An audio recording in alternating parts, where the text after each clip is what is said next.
Hey everyone, welcome to the official page of the JavaPresse Insider Club. As part of being in our Insider Club, you get access to the hottest discounts, the most giveaways, any new products we're working on, and exclusive videos just like this one to help you rock your coffee world. Now, in this video, we're going to be covering exactly how we at JavaPresse Coffee Company make the perfect cup of pour-over coffee using your brand new dripper. We're going to teach you how to make the pour-over coffee, a couple things to look out for, as well as ways to clean it so you can make it last a lifetime. Now, without further ado, let's get started. So, the first and most important thing about your coffee, whether you make it in a pour-over style method or any style method, is getting the right type of grind. So, for a pour-over method, you want to get anywhere from a medium to medium coarse grind. We use a hand coffee grinder. This is actually one of our own hand coffee grinders. You can check it out on Amazon.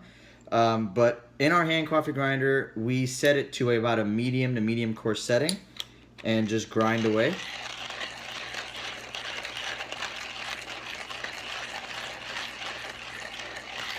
Okay.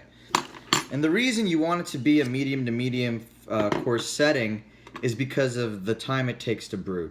So if your grinds are too coarse, your water is pretty much going to seep through the entire filter and not extract any of the flavor. And if your grounds are way too fine, your coffee filter is actually going to get plugged a lot quicker, and it's going to take forever for you to get your cup of coffee. So that's why getting the right grind size is absolutely important to making the best cup of pour-over coffee. Okay, so once you've done that, the next thing is water.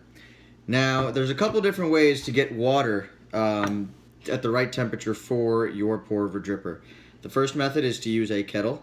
There's a lot of kettles out there that actually have automatic heaters, so you could actually get one of those. That'll tell you exactly what temperature, which is around 200 degrees Fahrenheit. That's where you want to be for the perfect cup of pour-over coffee.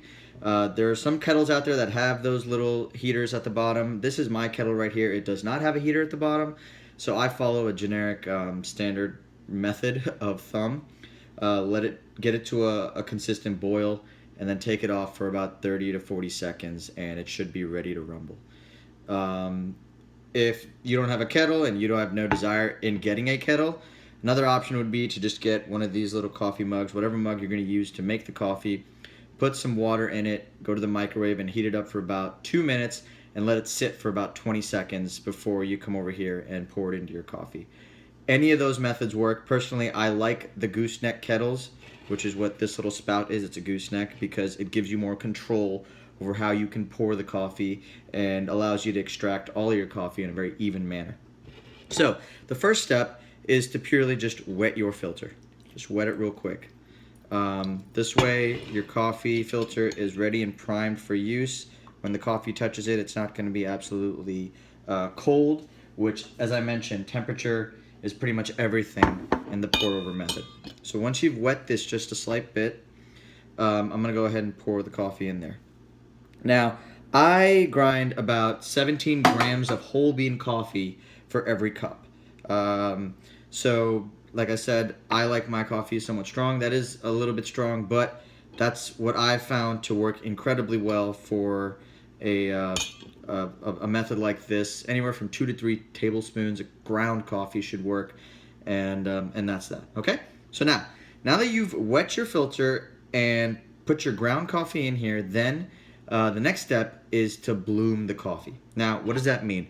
That means simply to wet the coffee very, very, very slightly. Just make sure you wet all the grounds, and just let it sit there. Now, the reason we want to bloom the coffee is all ground coffee actually has a lot of excess gases trapped on the inside. Now, grinding them by either an electric or manual grinder does release some of those trapped gases, but not all of them.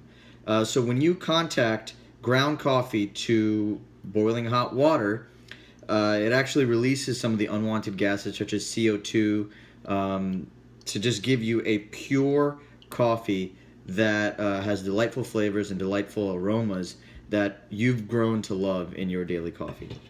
So now that I've bloomed it, you're going to let it sit for about 20 to 30 seconds Like I said, the pour over brewing method is extremely personal, so really you can tweak these as much as you want. We're just telling you how we do it. So about 20 to 30 seconds. And then after you do that, just go in a nice circular motion and just pour in there. Now, you want to make sure you keep the water level as even as possible to make sure you get a nice, consistent extraction of grinds.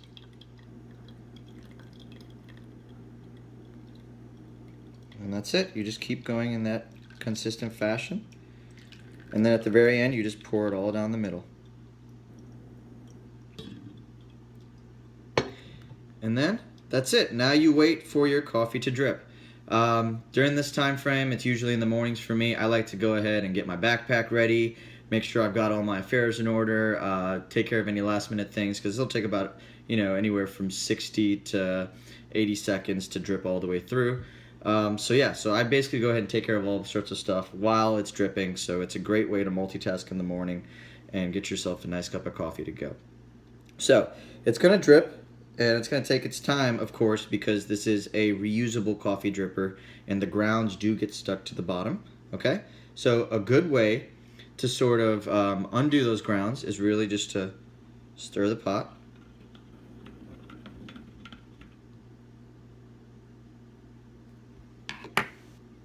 Just let it drip. Alrighty. So now we're about done dripping.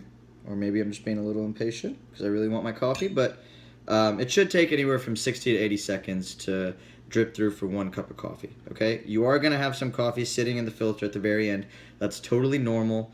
It's just the nature of this brew. You can actually use those grounds and pour more water in there to get even more extraction for larger cups of coffee. So if you see a lot of coffee just sitting at the end, that's normal. Don't worry about it. Just pour some more water in there and get as much coffee as you need, and you should be good to go. Okay? So now that we're done dripping here, you've got your cup of coffee. Now, the pour over method itself is much more is my preferred method of brewing because you're gonna get a lot more richer of a flavor by using this, especially when you're using a reusable filter. The reusable filters don't actually filter out all of the essential oils and aromatics that a paper filter would. So by using one of these, you're actually getting a much more fuller, richer cup of coffee that is sure to delight your taste buds, because I know it delights mine every morning. Now, the most important part, once you're done with the coffee, once you're done making the coffee, rinse your coffee dripper immediately. Turn on the sink, wash it around, take some dishwasher soap, pour it in the middle, swish it around, scrub it a little bit. Just make sure you get a nice good clean, and at the end of all the cleaning, put it under the sink to make sure that it's dripping all the way through. The reason you want to do that is, as I mentioned, coffee itself has a lot of essential oils that are part of the beans. Now, some beans are going to be more oilier than others, but most beans always have some sort of oils in them. So, for that reason, the second you start brewing in that coffee filter, the mesh is so fine that your coffee is going to seep through along with those oils, and if you don't clean them right off the bat, the oils are actually going to plug the filter, which then causes you pain because it's going to take forever for you to use your dripper. So we recommend doing a clean right after you use it. Just make sure you wash it, clean it, and you should be good to go. Every couple of weeks, we recommend doing a deep clean. Now, in your instruction manual that we included, we have exactly how to do the deep clean. And we've also got a couple videos online that you can refer to anytime you need help. Or if you need additional help, just contact hello@javapresse.com, and we will be happy to walk you through everything. So that's pretty much how to make the perfect cup of pour-over coffee from JavaPresse Coffee Company. Thank you for being a VIP Insider member, and welcome to the family.